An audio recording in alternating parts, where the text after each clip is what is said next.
여러분 이 땅에 살아가면서 우리 다들 복되고 좋은 일만 일어나기를 바랍니다. 어느 누가 불행이 찾아오기를 원할까요? 하지만 인생에는 변수가 있듯이 생각지도 않는 곳에서, 생각지도 않는 장소에서, 생각지도 않는 시간에 불행과 어려움이 찾아오기도 합니다. 정말 힘들고 어려운 역경과 고난이 찾아오는 것이죠. 정말 때로는 모든 걸 다 포기하고 내려놓고 싶을 때도 있습니다. 훌훌 떠나서 벗어나고 싶을 때도 있는 것이죠. 아마 제가 여러분들에게 지금까지 살아오면서 가장 힘든 시기가 언제입니까? 라고 물으면 아마 어떤 분은 그때를 떠올리며 눈물을 지으시는 분도 있을 것입니다. 아마 그 이야기를 들으면 고개를 쩔레쩔레 흔들며 그때의 과거를 기억하지 않으려고 애쓰는 분도 있을 것입니다. 우리에게 찾아오는 역경과 고난이 나의 숨통을 틀어막는 이유는 내 힘으로 감당할 수 없기 때문입니다. 어느 분을 만나서 이야기를 나누다가 참 힘든 고난의 순간을 겪으신 분인데 어떻습니까? 하고 물어보니까 그분이 하는 말이 탁 누워있으면 강호동 같은 사람이 자기 명치 위에 탁 앉아있는 것 같아요. 제가 그 이야기를 듣는 순간 제가 답답해지는 것 같았습니다. 얼마나 답답합니까? 얼마나 힘들까요? 그런 사람이 그런 답답한 마음을 그렇게 표현하는 거예요. 역경과 고난이 힘든 이유는 내 힘으로 벗어 던지고 해결할 수 있으면 좋지만 그러지 못하기 때문에 힘든 것입니다. 가장 어려운 순간, 죽고 싶고 힘든 순간이 찾아오는 것이죠. 그런데 여러분, 이때 필요한 것이 믿음입니다. 가장 힘들고 어려운 순간 나를 지탱해 주는 것이 믿음이에요. 나는 할 수 없고 나는 해결할 수 없지만 하나님은 할 수 있다라는 믿음으로 주님을 바라보고 기도하고 기대하게 만드는 것이 믿음입니다. 만약 우리 삶 가운데 그런 어려운 일 가운데 믿음이 없으면 이겨나갈 수가 없어요. 여러분 차를 탈 때 제일 먼저 뭐 합니까? 시동을 걸기 전에 시동을 걸고 난 뒤에 안전벨트를 맵니다. 그리고 기기에 혹시 무슨 고장 신고 알람이 떠오는지 확인을 합니다. 그리고 아무 문제가 없으면 차를 출발합니다. 여러분 사고가 났을 때 나를 지켜주는 것이 무엇입니까? 안전벨트예요. 에어백입니다. 큰 사고가 났을 때 내 몸이 밖으로 튕겨나가지 못하도록 안전벨트가 나를 잡아당겨줍니다.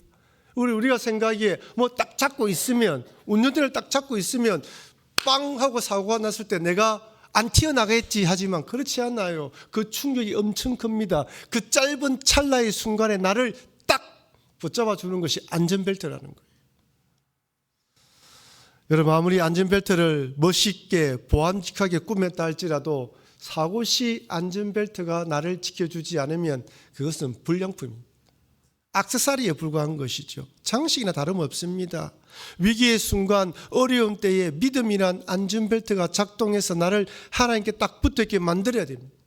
만약 믿음이 불량이면, 고장난 믿음이면, 병든 믿음이면 소용이 없어요. 여러분 이 자리에 앉아서 예배를 드리고 있고 하나님께 예배를 드리고 찬양하지만 여러분의 믿음이 어려운 순간에 정상적으로 작동하지 않으면 그 믿음은 소용없습니다. 가장 어려울 때 하나님께 나를 딱 붙들어 메어주어야 되는 거예요. 여러분 내 믿음이 불량인지 아닌지는 평상시에 잘 알 수 없습니다.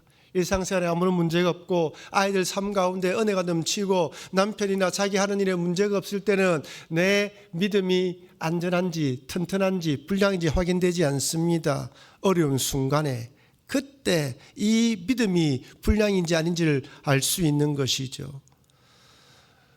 안전한 믿음은 하나님을 의지하게 만듭니다. 딱 붙어있게 만듭니다. 성경에 언급된 수많은 믿음의 사람들도 그런 어려움들을 믿음이라는 안전벨트, 믿음을 붙들고 하나님과 함께 걸어갔습니다. 오늘 본문에 등장한 아브라함 한번 보십시오. 아브라함은 믿음의 조상으로서 믿음이 무엇인지 어떤 삶을 살아가야 하는지 우리에게 보여줍니다. 물론 실수를 반박하는 모습도 보입니다. 그러나 점점 믿음의 사람으로 성장하는 것을 알 수 있는 것이죠. 그래서 저는 한 몇 주 동안 아브라함을 부르신 하나님, 인도하시는 하나님에 대해서 살펴보면서 우리가 믿는 하나님이 어떤 분이고 믿음이 무엇인지에 대해서 한번 살펴보면서 은혜를 나누려고 합니다. 하나님을 알아가면 알아갈수록 하나님에 대한 믿음은 커지게 되어 있습니다. 그러니 아브라함을 부르시고 인도하신 하나님께서 나를 부르시고 인도하신다는 믿음으로 모든 상황수에 승리하시는 여러분과 제가 되길 주의 이름으로 축원합니다. 먼저 하나님은 아브라함을 세상 한가운데 불렀습니다. 여러분, 여기서 중요한 것은 믿음의 시작이 누구입니까? 믿음의 출발이 누구입니까? 하나님이에요. 하나님이 아브라함을 부르셨어요. 여러분, 우리가 시작한 것이 아닙니다. 여러분, 죄송하지만 믿음 생활은 여러분이 시작한 게 아니에요. 하나님이 여러분을 불러서 시작하게 만들었습니다. 여러분, 믿음의 가장 기본이 이것입니다. 내가 시작한 것이 아니라 하나님이 나를 불렀기 때문에 한번 따라합시다. 하나님께서 끝까지 책임지신다. 이 믿음이 없으면 안 돼요. 하나님께 부름을 받은 사람은 내가 시작한 것이 아니지, 아버지가 불렀으니 책임져 주겠지, 이 믿음이 생깁니다. 그래서 믿음이 좋다 안 좋다 이걸 떠나서 믿음이 좋은 사람은 하나님이 나를 불렀다고 하는 사람입니다. 하나님이 아브라함을 이렇게 부릅니다. 창세기 12장 1절 같이 읽겠습니다. 여호와께서 아브라함에게 이르시되 너는 너의 고향과 친척과 아버지의 집을 떠나 내가 내게 보여줄 땅으로 가라.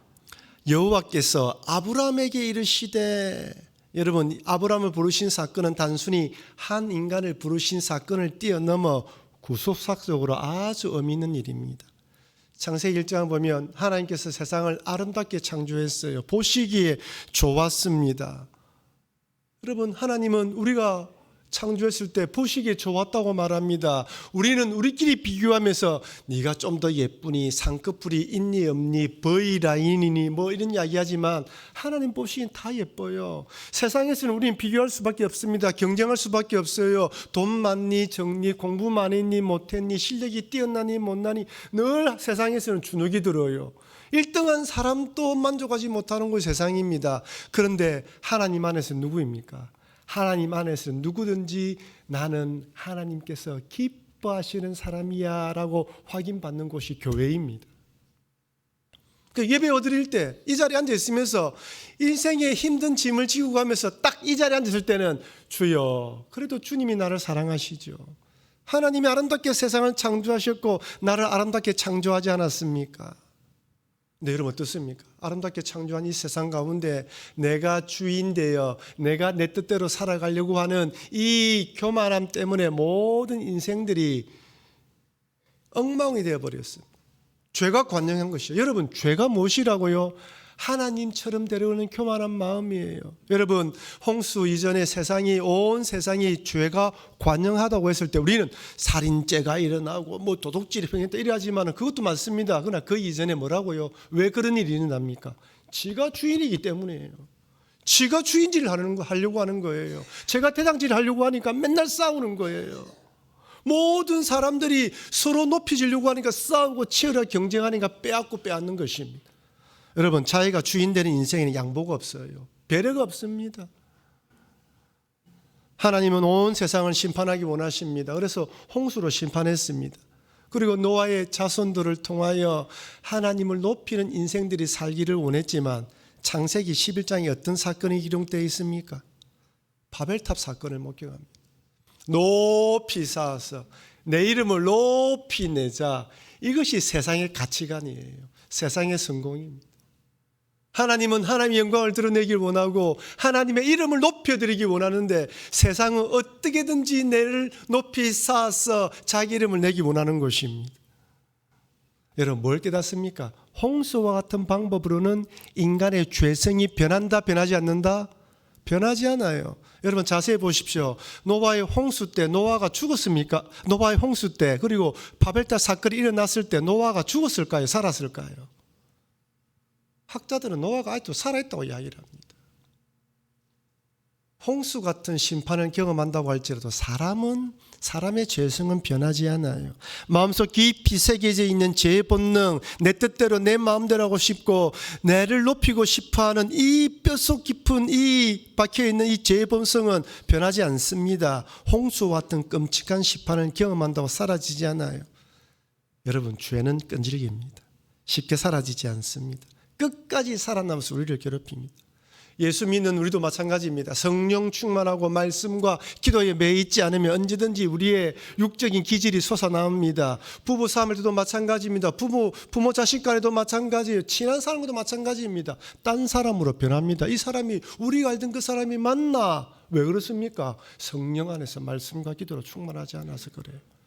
참 미안합니다. 말씀과 성령 충만하면 이 악한 기질, 독한 기질이 죽어요. 끌어오른 것들이 죽습니다. 근데 그렇지 않으면요, 언제든지 튀어나오는 거예요. 여러분 질문 드릴게요. 세상이 살기 좋아진다고 사람의 본성이 변합니까? 악인들이 착한 사람으로 개조되었나요? 공부를 많이 하면 수준 높은 문화적 이런 시민이 되는지는 몰라도 죄인이 선인으로 악한 사람이 착한 선으로 변하지는 않습니다. 우리는 그 어느 시대보다 진보된 문화와 발달된 과학 문명 시대를 살아갑니다. 최고의 교육을 받고 고도로 발달된 도시 문명을 이루었습니다. 놀라운 의학 기술과 최첨단 기술은 생명 연장과 함께 인류의 삶을 윤택하게 만들었습니다. 그런데 인간의 죄성은 어떻습니까? 과거 우리 선조들보다 지금 살아가는 사람들이 더 악합니까? 덜 악한 것 같습니까? 더 악한 것 같아요. 인간성이 좋아졌습니까? 아니에요. 이전보다 인간성이 더 악해진 것 같아요.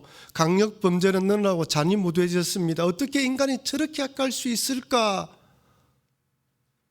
분명히 인류는 진보되었고 살기 좋아졌는데 사람은 변하지 않습니다. 우리 안에 있는 이 괴물과 같은 죄성은 변하지 않아요. 더 악랄해지고 간악해집니다. 희한하죠. 사람이 똑똑해지니까요, 더 간사하고 강교해지고 지능적이며 교묘해집니다. 저같이 어리버리한 사람은 금방 속아 넘어가는 거예요. 얼마나 사람을 잘 속이는지 몰라요. 여러분 죄송하지만 창세기 11장에 바벨탑을 쌓았던 그 인류나 오늘날 최첨단 문명을 이루는 우리나 별반 다를 바가 없습니다. 여전히 자기를 높이려고 하고 자기 이름을 내려고 하는 세상입니다. 지금이나 그때나 죄를 지은 인생들은 하나님 영광이 아니라 자기 영광만을 위해 살아갑니다. 아브라함은 자기 영광을 추구하는 바벨탑을 쌓았던 그 시대에 하나님이 불렀어요. 그래서 우리가 이 창세기를 읽을 때 11장 사건을 깊이 생각하지 않으면 12장에 아브라함 부른 사건, 그냥 아브라함 불러내 넘어갑니다. 그 시대가 어떤 시대라고요? 자기 이름을 내려고 하는 최고의 시대입니다. 오늘날과 동일한 거예요. 근데 저는 청년 때 이 성경을 읽으면서 왜 하필 아브라함이지? 수많은 사람들이 저는 아브라함이 뭔가 특별한 사람인 줄 알았어요. 뭔가 다른 것이라 생각했습니다. 성경을 읽어보니까 별반 다를 바가 없어요. 노아에 대해서는 당대의 의인이라고 말씀하시면서 방주를 만들라고 하셨지만 믿음의 조상이라 할 수 있는 아브라함에 대해서는 그 어떤 설명이 없습니다. 왜 그를 선택했는지 이유를 말씀해 주지 않아요. 여러분 왜 하필 아브라함이었을까요? 여러분 성경 읽어보십시오. 아브라함은 자기 아내를 누이라고 2번이나 속여서 반복합니다. 제가 설명해 드리겠지만요. 왜 하나님이 2번씩이나 한 것을 기록한 것일까요? 별 볼 일 없다는 거예요. 여러분 죄송하지만 우리는 별 볼 일 없는 인생들이 겉은 멀쩡한 것 같지만요, 아브라함 같은 똑같은 일 당하면 2번이고 3번이고 내 살려고 자기 목숨 살려고 하는 사람이라는 것입니다. 별반 다를 바가 없어요. 하나님 약속의 말씀을 믿지 못하고 아내의 몸종을 통하여 아들을 낳습니다. 아브라함 모습을 보면 우리가 별반 다를 바 없지요. 우리도 하나님 약속의 말씀을 믿지 못하고 내 뜻대로 할 때가 얼마나 많습니까? 그런데 왜 아브라함이었을까요? 그리고 다음에 우리는 질문해야 됩니다. 왜 하나님 하필 나입니까? 왜 여러분들을 구원하셨습니까? 성경 읽어보면 그에 대한 답은 없지만 정답은 알고 있습니다. 한번 따라할까요? 하나님의 은혜입니다. 하나님은 창세기 11장을 통하여 너의 힘으로는 아무도 구원받을 수 없다는 걸 보여주시고 난 뒤에 오직 하나님의 은혜로만 구원받을 수 있다는 것을 아브라함을 통하여 보여주는 것입니다. 그러니 여러분과 저도 구원받은 것은 하나님의 은혜 때문임을 믿으시길 바랍니다. 그래서 성경에서는 에베소서 1장 4절 5절에서는 이렇게 말합니다. 우리 같이 읽겠습니다. 곧 창세전에 그리스도 안에서 우리를 택하사 우리로 사랑 안에서 그 앞에 거룩하고 흠이 없게 하시려고 그 기쁘신 뜻대로 우리를 예정하사 예수 그리스도로 말미암아 자기의 아들들이 되게 하셨으니. 아멘이죠. 여러분 참 여기 구절에 좋은 구절이 뭐냐면 그 기쁘신 뜻대로입니다. 하나님은 여러분을 선택하시는데 후회가 없습니다. 하나님 여러분을 구원하는 걸 기뻐하셨습니다. 여러분 우리는 살아가면 살아갈수록 낮은 자존감으로 살아갈 때가 많아요. 특히 우리 사회는 경쟁이 심하잖아요. 누구든지 낮은 자존감입니다. 나는 이것밖에 되지 않는데. 근데 하나님은 우리를 기쁘시게 받아들이셔요. 있는 그대로. 기쁘신 뜻대로 아브라함을 선택하신 하나님이 기쁘신 뜻대로 여러분과 저희들을 선택했습니다. 아브라함의 부름은 이 땅의 그 어떤 인간도 하나님의 은혜와 선택이 아니면 구원받을 수 없다는 것을 보여주는 대표적인 사건입니다. 홍수와 같은 것을 경험한다 할지라도 자기 이름을 내고 자기 영광을 위해 살아가는 죄인들 중에서는 이 죄인들 중에서 하나님은 일방적으로 선택하여 구원하셨습니다. 그리고 믿음의 조상으로 점점 만들어 가셔요. 그래서 우리는 아브라함을 통하여 나나 아브라함이나 별반 다를 바 없는데 아브라함을 인도하셨던 그 하나님이 어떻게 나도 인도하여 주실 것을 믿는 것입니다. 여러분 우리 중에 지혜와 지식으로 하나님을 믿게 된 분이 누가 있습니까? 아무도 없어요. 복음의 비밀 십자가의 도와 부활은 우리의 지혜로 깨달을 수가 없어요. 하나님께서 성령을 통하여 깨닫게 해주셔야지만 깨달을 수 있습니다. 이게 십자가의 비밀이잖아요. 복음의 비밀이라 말하는 것입니다. 오직 성령의 은혜를 깨달을 수 있습니다. 아무나 예수를 주로 고백할 수가 없어요. 그래서 로마서의 10장 9절 10절에서 이렇게 말합니다. 우리 같이 읽겠습니다. 내가 만일 내 입으로 예수를 주로 시인하며 또 하나님께서 그를 죽은 자 가운데서 살리신 것을 내 마음에 믿으며 구원을 받으리라. 사람이 마음으로 믿어 의에 이르고 입으로 시인하며 구원에 이르리라. 마음으로 믿어 의에 이르고 입으로 시인하여 구원에 이르느니라. 이 짧은 한 구절이 믿어지는 것이 은혜입니다. 그래서 믿지 못해서 예수를 못 믿는 거, 이것이 믿어지지 못하는 거예요. 여러분 내 마음에 주를 믿지 못하면요 예수님을 구주로 고백할 수 없어요.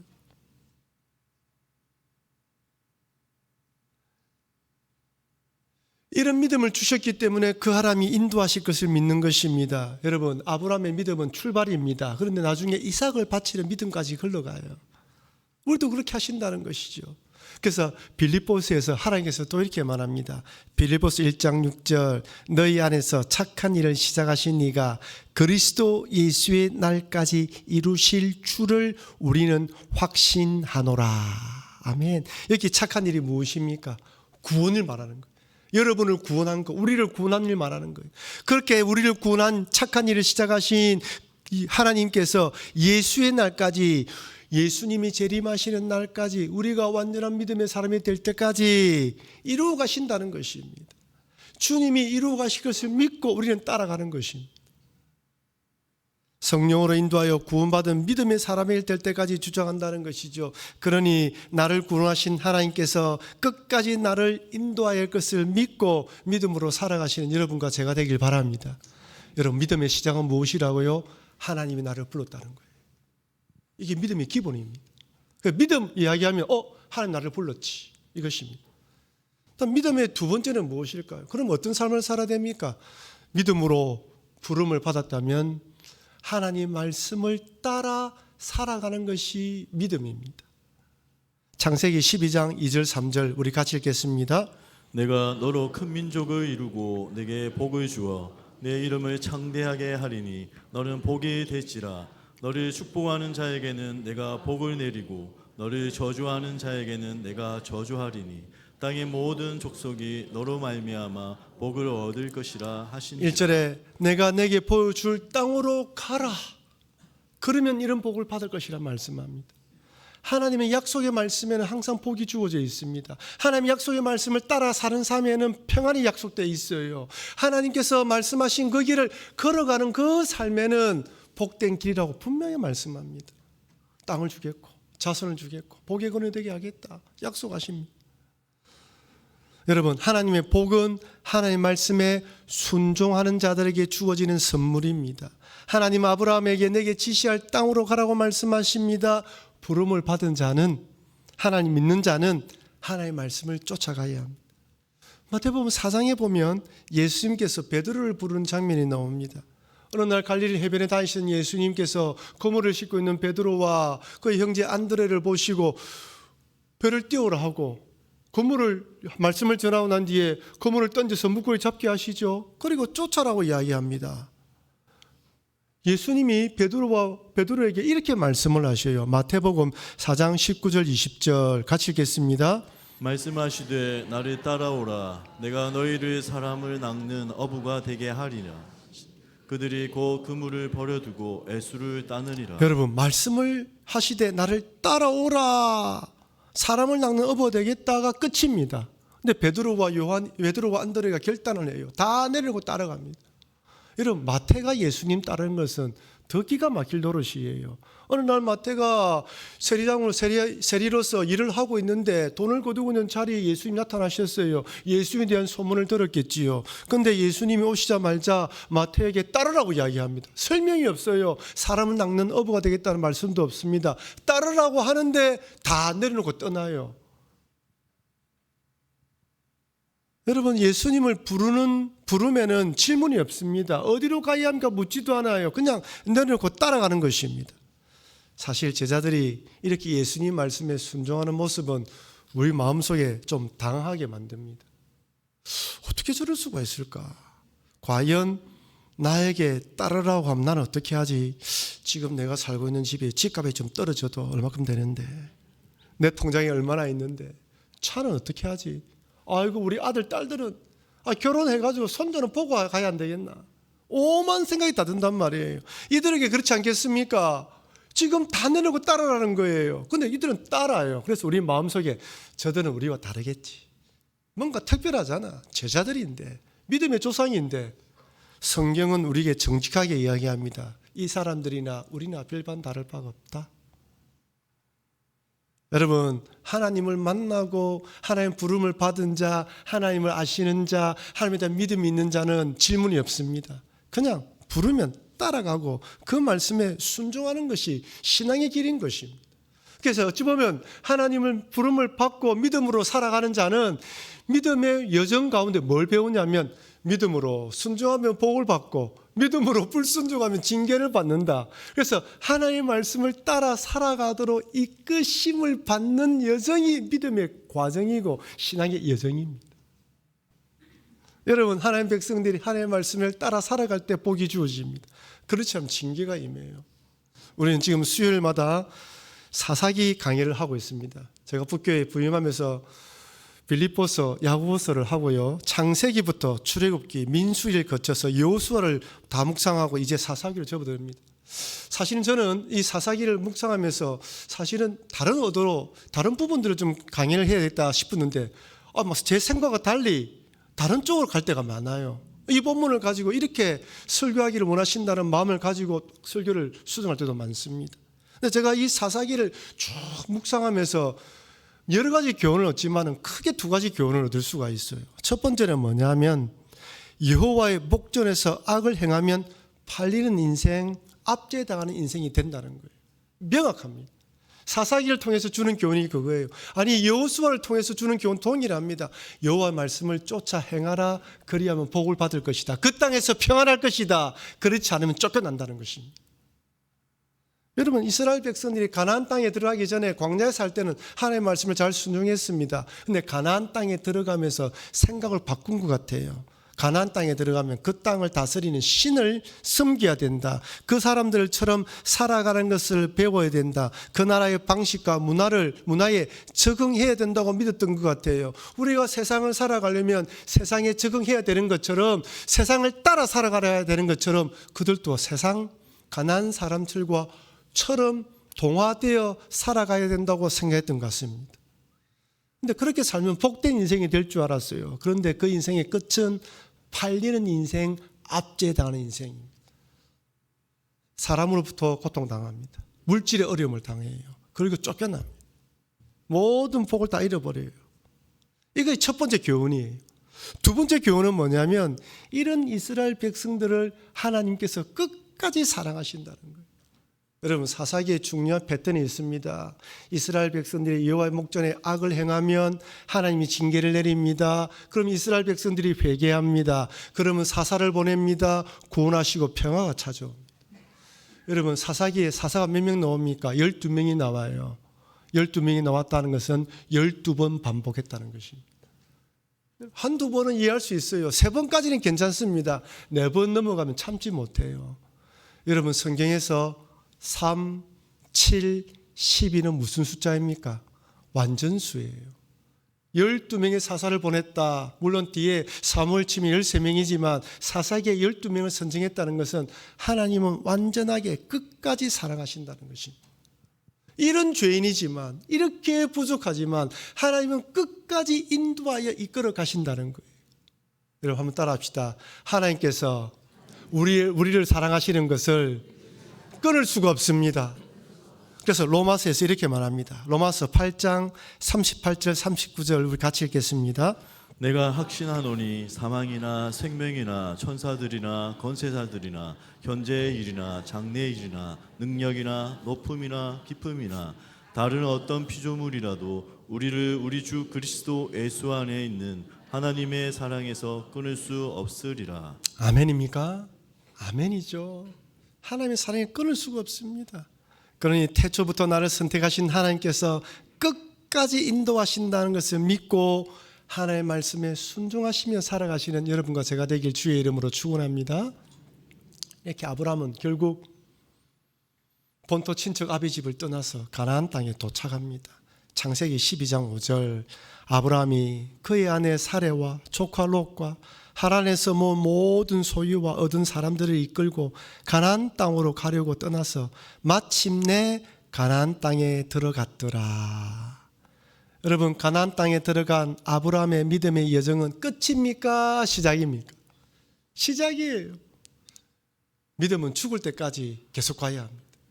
우리의 신앙의 길은 내 생명이 끝날 때까지 계속 걸어가야 됩니다. 어떤 일이 있더라도 믿음의 길을 걸어가야 되는 거예요. 가나안 땅에 들어가는 것이 중요한 것이 아니라 뭐라고요? 가나안 땅에서 믿음으로 살아가는 것이 더 중요합니다.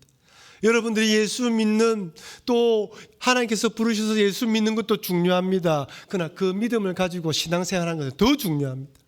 여러분들이 예수 믿어 구원받은 건 중요합니다. 부산 북교에서 함께 신앙생활하는 건 더 중요합니다. 하나님께서 우리를 인도하셔서 믿음의 여정을 걸어가게 하셨는데, 이제는 우리가 함께 그 믿음의 여정을 걸어가면서 옆에 있는 자를 이렇게 세우고 손을 잡고 팔짱을 끼고 어깨 동무를 하면서 함께 걸어가야 됩니다. 우리에게 주어진 믿음의 삶이 끝날 때까지 우리의 믿음은 계속돼야 됩니다. 앞으로 아브라함을 통하여 하나님께서 어떻게 인도하시는지, 우리 앞에 어떤 어려움이 찾아오면 어떻게 믿음을 극복하는지 우리는 계속 살펴볼 것입니다. 사랑하는 성도 여러분, 위기의 순간, 죽을 것 같은 상황 가운데서 하나님께 다 붙게 만드는 것은 믿음입니다. 역경과 고난의 순간에 믿음이 없으면 절대로 이기지 못합니다. 하나님께서 아브라함 부르셨던 것처럼 우리도 부르셨다는 믿음, 하나님이 나를 선택하셔서 끝까지 인도한다는 믿음, 아브라함을 믿음의 조상으로 만들어 가시는 것처럼 나도 만들어 가실 것이라는 믿음, 이 믿음을 우리는 주님을 바라봐야 합니다. 아울러 또한 하나님의 부름을 받았다면 약속의 말씀을 쫓아 살아가야 한다는 것을 잊지 마시고, 하나님이 여러분 각자에게 순종을 요구하는 것들이 있다면, 버릴 것을 요구하는 것이 있다면, 따라갈 길을 가기를 원하시는 것이 있다면 순종하며 따라가시는 여러분과 제가 되길 주의 이름으로 축원합니다. 우리 받은